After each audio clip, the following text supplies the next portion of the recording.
This is the voiceover guy, and you're listening to Eamon Rogers. He's awesome. Hello there, and welcome here to the Weekly Wrestling Report. This is the Money in the Bank review show. This is the one where I'm going to talk about what happened last night on Sky Sports 1. What a pay-per-view. What? Unbelievable, incredible, tremendous. Just all these words just kept coming to mind when I was watching it. I was on the edge of my seat for most of it. I was just excited for most of it.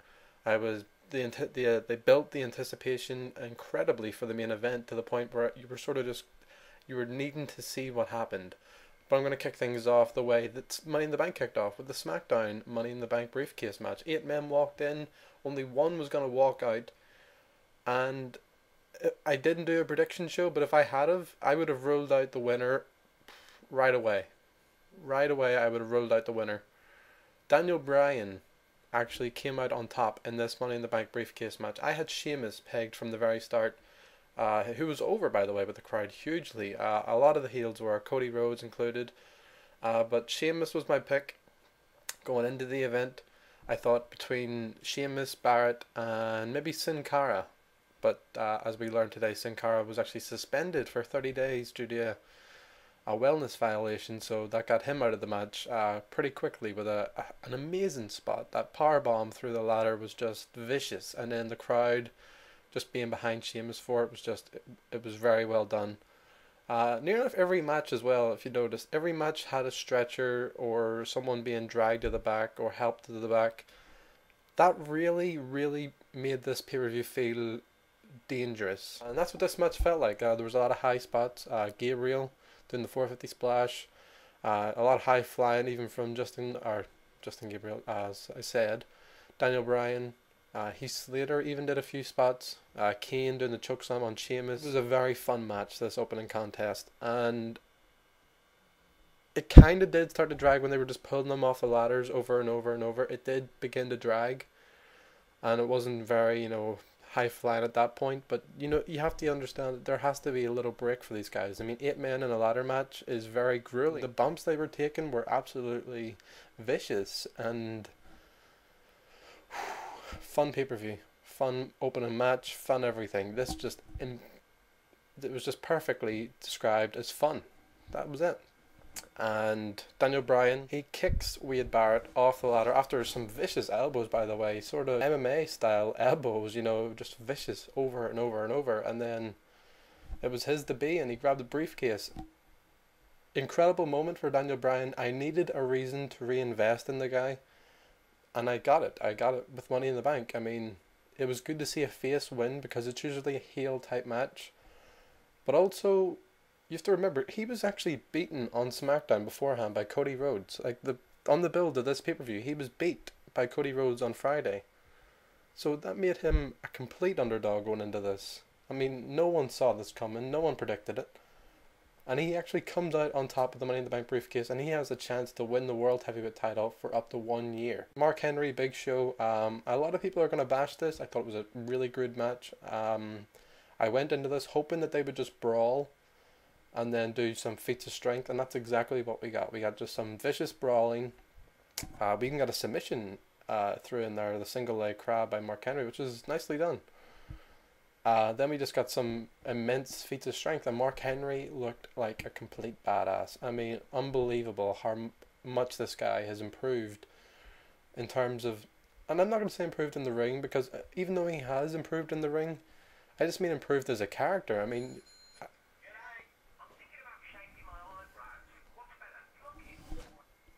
no, Phil, no, I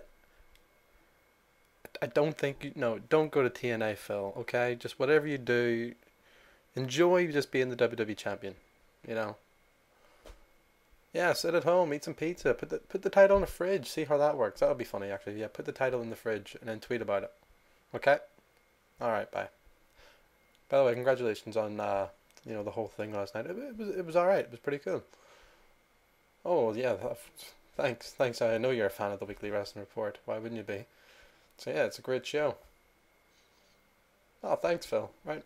Bye. Okay. See you later. Bye. Bye. Phil, I gotta go.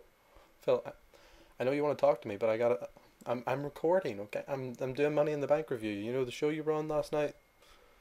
Alright, alright. Alright, bye. Bye. Sorry about that. Just Phil. Anyways, where was I? I was talking about Mark Henry. That's right, Mark Henry. He's just improved as a character, as a complete badass in the WWE. Case in point, every week he's done something that's made me talk about him or made me think, wow, what Mark Henry did, that was really cool, actually, that was really badass. And he is due, I had him pegged as the next contender for the World Heavyweight title, but I think he's due something bigger than that. I think he's going to maybe end up in cahoots with Vince McMahon somehow. That's going to lead off into this next story that I'll talk about later on. But Mark Henry, definitely keep doing what you're doing. Incredible. Just keep at it. And then the injury angle after the match, a bit excessive, but he's got to keep doing something that makes me talk about him, and that was something that made me talk about him. He took out the Big Show for, I think WWE.com posted 6 to 8 weeks he's going to be out. So that's something that they can really build up on and then reignite the rivalry whenever Big Show comes back. So A+ for that match, WWE. Kelly, she defeated Brie Bella to retain the women's title, or the Divas title. That's all I gotta say about that. I mean, actually, I went back and watched my Money in the Bank 2010 review, okay? Here's just it's a little tirade. I went back and I watched it. And I had very high praises for the Divas match last year. I think it was Eve Torres versus Alicia Fox. And this year, I have nothing for it. So WWE, you gotta sort out your divas. First of all, you've got divas who can wrestle. It's not like you don't have divas who can wrestle. Yet you've got Brie Bella and Kelly as the two on the pay-per-view. Okay, you got Beth Phoenix. You got Natalya. You got Maurice. You got Alicia Fox. You got, there's another one. See, the fact that I'm struggling, Gail Kim. That's who it is. Gail Kim. You got Melina. Even she can go. These girls can wrestle. Just give them time. Give them a storyline. Give me a reason to care. Don't throw them out for 60 seconds and then expect me to care for pay-per-view buys. No. Make them real. Make them relevant. And the fans will enjoy it. The fans, the only thing I ever hear the fans cheer about in the Divas match is a stink face from Kelly. If you let Beth Phoenix go out there and do what she does best, she would be over. Period. Enough said on that. The next match was the Raw Money in the Bank. Interesting start with everyone having a ladder. I will say, although it wasn't my favourite out of the two on the night, they did a tremendous job of making both very different. That's the problem with these, these pay-per-views. You have two of the same match. You've got two Hell in a Cells. You've got two cage matches. You've got two fatal four-way matches. You've got two Money in the Bank matches. How do you make them different? How do you make them special? And they did a good job of making these two feel very different. Evan Bourne doing an amazing shooting star off the top of the ladder.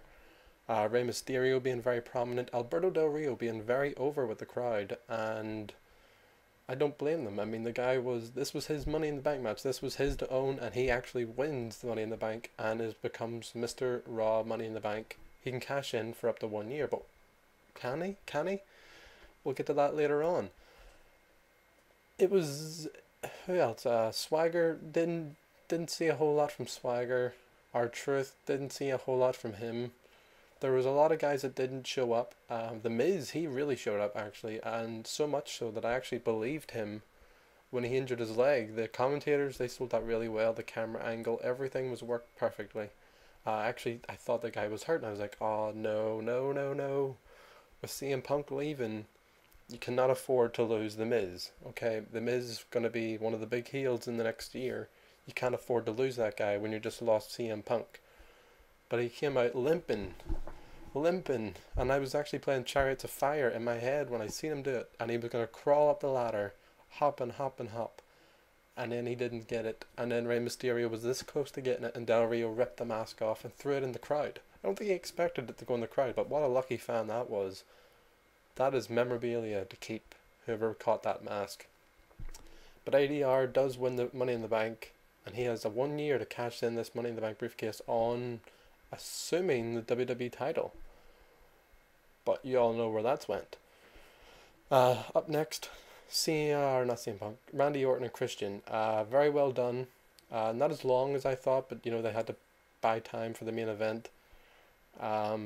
It was good that they kept this match at least somehow different to their matches previous. They have had 5 pay-per-views, or it feels like that anyway.